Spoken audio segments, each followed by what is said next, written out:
कुरुंदवाड इथल्या मुक्ताई कॉम्प्लेक्समध्ये शुक्रवारी एका घरात घुसून चोरट्यांनी महिलेला जीवे मारण्याची धमकी देऊन तिच्या गळ्यातील अंदाजे 2 तोळ्याची चेन तसंच रोख रक्कम आणि 2 मोबाईल संच असा 1,11,000चा ऐवज लंपास केला होता। या प्रकरणी श्रीमती सुनीता राजेंद्र कापसे यांनी कुरुंदवाड पोलिसात फिर्याद दिली होती। पोलिसांनी सीसीटीव्ही फुटेज आणि गोपनीय माहितीच्या आधारे सुनील अशोक सिंग राजपूत, सुहास जंगम, प्रथमेश गोरे, प्रज्वल कोळी आणि धीरज कोळी या 5 संशयित आरोपींना अटक केली आहे, अशी माहिती इचलकरंजी उपविभागीय पोलीस अधिकारी समीर साळवे यांनी दिली आहे।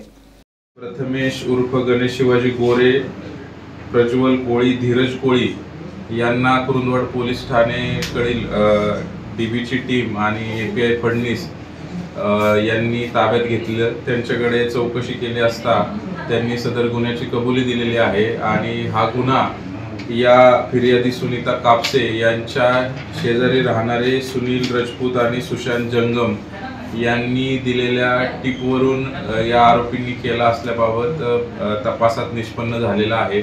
हे सर्व 5ही आरोपी आता पोलीस कस्टडीमध्ये आहेत आणि यांची आज रोजी पीसी घेण्यात आलेली आहे। ती 3 दिवस यांची पोलीस कोठडी मिळालेली असून यांच्याकडून जो त्यांनी घरात घुसून चोरून जी चेन नेली होती ती चेन आणि इतर 2 मोबाईल हे देखील हस्तगत करण्याचं काम सुरू आहे। त्यातील चेन हस्तगत झालेली आहे, मोबाईल देखील आता हस्तगत करण्यात आलेले आहेत आणि यांनी हा गुन्हा कशा प्रकारे केला, कोणाच्या सांगण्यावरून केला, यात आणखी कोण सहभागी आहे याबाबत अधिक तपास PSI पवार कुरुंदवाड पोलीस स्टेशनचे हे करत आहेत।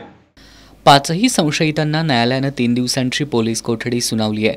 सहाय्यक पोलीस निरीक्षक रविराज फडणीस, पोलीस उपनिरीक्षक सागर पवार यांच्यासह शकील कुलकर्णी, सागर खाडे, सचिन पुजारी, विवेक कराडे, संतोष साथ, शिरीष कांबळे, पोपट ऐवळे, जमीर जमादार, नागेश केरीपाळे, फारुख जमादार, अमर वासुदेव यांनी या गुन्ह्याच्या तपासात सहभाग घेतला।